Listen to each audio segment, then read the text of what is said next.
ಕಟ್ಟಡ ಕಾರ್ಮಿಕರ ಹೆಸರಲ್ಲಿ ಬೋಗಸ್ ಮಾಡ್ತಾ ಇದೆ ಪ್ರೈವೇಟ್ ಕಂಪನಿಯೊಂದು. ಕಟ್ಟಡ ಕಾರ್ಮಿಕರ ಖಾಸಗಿ ವಿವರಗಳನ್ನು ಕಲೆ ಹಾಕ್ತಾ ಇದೆ ಈ ಒಂದು ಕಂಪನಿ.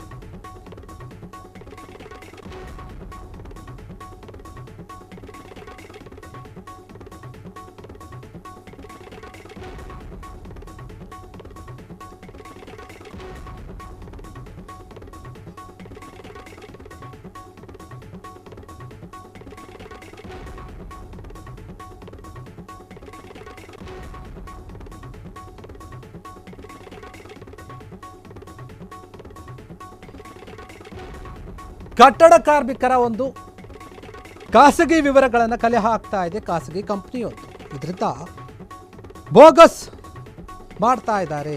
ಕಟ್ಟಡ ಕಾರ್ಮಿಕರ ಹೆಸರಲ್ಲಿ ಬೋಗಸ್ ಮಾಡ್ತಾ ಇದೆ ಒಂದು ಕಂಪನಿ ಒಂದು ಆರೋಪ ಕೇಳಿ ಬರ್ತಾ ಇದೆ. ಹರಿಯಾಣ ಕಂಪನಿಯ ಒಂದು ಅನುಮತಿ ಪತ್ರವನ್ನು ಹಿಡಿದು ಗ್ರಾಮೀಣ ಕಾರ್ಮಿಕರಿಗೆ ಮೋಸ ಆಗ್ತಾ ಇದೆ ಅಂತ ಹೇಳಲಾಗ್ತಾ ಇದೆ. ಬಡ ವಿದ್ಯಾರ್ಥಿಗಳನ್ನು ಬಳಸ್ತಾ ಇದ್ದಾರೆ. ಇದಕ್ಕೋಸ್ಕರ ಬಡ ವಿದ್ಯಾರ್ಥಿಗಳನ್ನು ಬಳಸಿ ಕಾರ್ಮಿಕರ ಒಂದು ದಾಖಲೆಯನ್ನು ಸಂಗ್ರಹ ಮಾಡಲಾಗ್ತಾ ಇದೆ.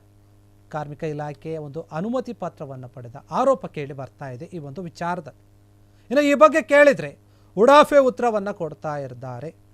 ಧನರಾಜ್ ಎನ್ನುವಂತಹ ಒಬ್ಬ ವ್ಯಕ್ತಿ ಆಲೂರು ತಾಲೂಕಿನ ವಿದ್ಯಾರ್ಥಿಗಳನ್ನು ಬಳಸಿ ದಾಖಲೆಗಳನ್ನು ಸಂಗ್ರಹ ಮಾಡಲಾಗ್ತಾ ಇದೆ ಈ ಒಂದು ವಿಚಾರದಲ್ಲಿ. ಇದಕ್ಕಾಗಿ ಆಲೂರಿನ ಕಟ್ಟಡ ಕಾರ್ಮಿಕರ ಸಂಘಟನೆಗಳು ಮತ್ತು ಅದರ ಮುಖಂಡರು ಏನಿದ್ದಾರೆ ಈ ಬಗ್ಗೆ ಆಕ್ರೋಶವನ್ನು ವ್ಯಕ್ತಪಡಿಸ್ತಾ ಇದ್ದಾರೆ. ಸೀಲಾಕ ಬಂದ್ಬಿಟ್ಟು ಸೆಂಟ್ರಲ್ ಗೌರ್ಮೆಂಟ್ ಆದೇಶ ಇದೆ ಅಂತ ಹೇಳ್ತೀಯಲ್ಲ, ಏನು ಯಾರಯ್ಯ ಅದು ನಿಮ್ಗೆ ಇದನ್ನು ಕಳಿಸಿರೋದು ಯಾರಯ್ಯ? ಸೆಂಟ್ರಲ್ ಗೌರ್ಮೆಂಟ್ ಆರ್ಡರ್ ಕಾಪಿ ತೋರ್ಸವ. ಸೆಂಟ್ರಲ್ ಗೌರ್ಮೆಂಟ್ ಅಲ್ವ ಸ್ಟೇಟ್ ಗೌರ್ಮೆಂಟ್ ಆದೇಶ ತೋರಿಸು ಸಾಕು. ಸ್ಟೇಟ್ ಗೌರ್ಮೆಂಟು ಬೇಡ, ನಮ್ಮ ಡಿಸ್ಟಿಕ್ ಆಫೀಸ್ದು ನಿನ್ನ ಆದೇಶ ಇದೆಯಾ ನಿನ್ನ ಹತ್ರ? ಆಮೇಲೆ ನೀನು ಸರ್ವೆ ಮಾಡ್ತಿದ್ಯಾ, ಒಪ್ಕೋತೀನಿ. ಸರ್ವೆ ಮಾಡೋ ಉದ್ದೇಶ ಏನಿದೆ? ಅದು ಆಲೂರು ತಾಲೂಕಲ್ಲಿ ನನ್ನ ಮಾಹಿತಿ ಇಲ್ದಲೆ ನೀನು ಬಂತು ಸರ್ವೆ ಮಾಡ್ತಾ ಇದೀಯ ಅಂತಂದರೆ ಉದ್ದೇಶ ಏನಿದೆ ನಿನ್ನ ಹತ್ರ? ಏನು ಈಗ ಆಲ್ ಮೆಂಬರ್ಸ್ ಇದ್ದಾರೆ, ವಿತಿನ್ ಸೆಕೆಂಡ್ಗೆ ಯಾರು ಬರ್ದಂಗೆ ಮಾಡ್ತೀನಿ ನಾನು. ನನಗೆ ಆ ಕೆಪಾಸಿಟಿ ಇದೆ. ಮಾಡ್ಲಾ? ಆ ನಂಬರ್ ಕಳಿಸು, ನೀನು ಮಾಡೋ ನಂಬರ್ಗಳು. ನೀನು ಮಾಹಿತಿಯಿಂದಲೇ ಬರಬಾರ್ದು, ಮಾಹಿತಿಯಿಂದಲೇ ಬರಬಾರ್ದು. ಅವ್ನು ಯಾರು ಧನರಾಜ್ ಕರ್ಸಿಲ್ಗೆ, ಇಲ್ಲಾಂದ್ರೆ ನೀವು ಸ್ಟೇಷನ್ ಒಳಗಡೆ ಬರ್ತಾ ಇದ್ದಾರೆ. ಈಗ ಕಾರ್ಮಿಕರಿಗೆ ನೋಡೋ ತಪ್ಪು ದಾರಿಗೆ ಎಳಿಬೇಡಿ. ನಿಮ್ಮ ಬೇಳೆ ಬೇಯಿಸ್ಕೊಳಕ್ಕೆ ನಾನು ಬೇಳೆ ಬೇಯಿಸ್ಕೊಳ್ಳೋದಾದ್ರೆ ನಮ್ಮ ಕಾರ್ಮಿಕರನ್ನ ದಿವಸ ಒಬ್ಬೊಬ್ಬರನ್ನ ಕರ್ಸ್ಬಿಟ್ಟು ತಪ್ಪು ದಾರಿ ತುಳಿಬೋದು. ಅವ್ರಿಗೆ ಏನು ಗೊತ್ತಿರಲ್ಲ, 500 ಕೊಡಿ 1000 ಕೊಡಿ ಅಂತ ಕಿತ್ಕೋಬೋದು. ಆ ಕೆಲಸ 12 ವರ್ಷದಿಂದ ಮಾಡಿಲ್ಲ ನಾನು. ಯಾರಿಗೆ ನಂಬರ್ ನೀನು ಬಂದಿರೋ ನೀನು ಅವ್ನು ಕರೆಸ್ಬೇಕು ಯಾರು ಮಾಡ್ತಿದಾರೆ ಅಂತ. ನೀನು ಪ್ರೈವೇಟ್ ಲಿಮಿಟೆಡ್ದು ಆದೇಶ ತಂದ್ಬಿಟ್ಟು ಯಾವನ್ ಕೇಳ್ತಾನೆ ಇದು ಪ್ರೈವೇಟ್ ಲಿಮಿಟೆಡ್ ಆದೇಶನ? ಗೌರ್ಮೆಂಟ್ ರೂಲ್ಸ್ ಏನಾರು ಆ್ಯಸ್ ಪರ್ ಗೌರ್ಮೆಂಟ್ ರೂಲ್ಸ್ ಏನಾರು ಇದೆಯಾ ನಿನ್ನ ಹತ್ರ? ಕೊಡು ನನಗೆ. ಸರ್ಕಾರದಿಂದ ಆದೇಶ ತಂದಿರೋ ಒಂದು ಸ್ಲಿಪ್ ನನಗೆ ಕೊಡು. ಇದು ನೀನು ಪ್ರೈವೇಟ್ ಲಿಮಿಟೆಡ್, ಇದು ನೀನು ಮಾಡ್ಕೊಂಡಿರೋದು ಲಿಮಿಟೆಡ್. ಇದು ಲಿಮಿಟೆಡ್ ಕಾಪಿ ನನಗೆ ಬೇಕಾಗಿಲ್ಲ. ನಮ್ಮ ಕರ್ನಾಟಕ ಸರ್ಕಾರದಿಂದ ನಿನಗೆ ಕೊಟ್ಟಿದ್ದಾರೆ ಆದೇಶ. ವೆರಿಫಿಕೇಷನ್ ಮಾಡೋ ಆಲೂರು ತಾಲೂಕಿಗೆ ಬಂದು ಲೇಬರ್ ಇನ್ಸು ಫೋನ್ ಆಮೇಲೆ ಮಾಡುವ ಮಾಡ್ತೀನಿ. ಹಾಸನ್ ಲೇಬರ್ ಆಫೀಸಲ್ಲಿ ಕಾರ್ಮಿಕ ಇಲಾಖೆಯಲ್ಲಿ ನಿನಗೆ ಯಾವುದೇ ಆದಂಥ ಒಂದು ಮಾಹಿತಿ ಇದೆಯಾ, ಹೋಗಿ ವೆರಿಫಿಕೇಷನ್ ಮಾಡಿ ಅಂತ. ಇವತ್ತು ತಿಳಿದಂಥ ವಿಚಾರ ಏನಂತ ಅಂತಂದರೆ, ಯಾವುದೋ ಒಂದು ಹರಿಯಾಣದ ಖಾಸಗಿ ಕಂಪನಿಯೊಂದು ನಮ್ಮ ಆಲೂರಿಗೆ ಬಂದು ಕಾರ್ಮಿಕರ ಕಾರ್ಡನ್ನು ಪಡೆದು ಸಮೀಕ್ಷೆ ಮಾಡುತ್ತೇನೆಂದು ಪ್ರಚಾರಪಡಿಸಿ ಸಮೀಕ್ಷೆ ಮಾಡ್ತಿದ್ದಾರೆ. ಅವರು ಯಾವುದೇ ಒಂದು ಸರ್ಕಾರಿ ಕಚೇರಿ ಆಗಲಿ ಸ್ವಂತ ಕಚೇರಿ ಆಗಲಿ ಬಳಸ್ಕೊಂಡಿಲ್ಲ.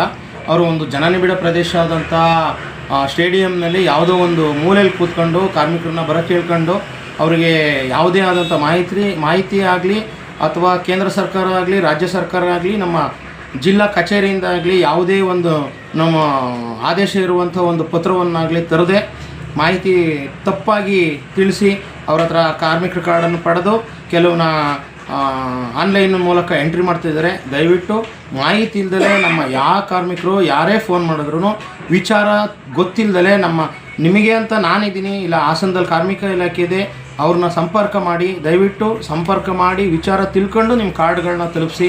ಅವ್ರು ಒಳ್ಳೇದು ಮಾಡ್ತಿದ್ದಾರೋ ಕೆಟ್ಟದ್ದು ಮಾಡ್ತಾಯಿದ್ದಾರೋ ಅನ್ನೋದು ಫಸ್ಟು ತಿಳ್ಕೊಳ್ಳಿ.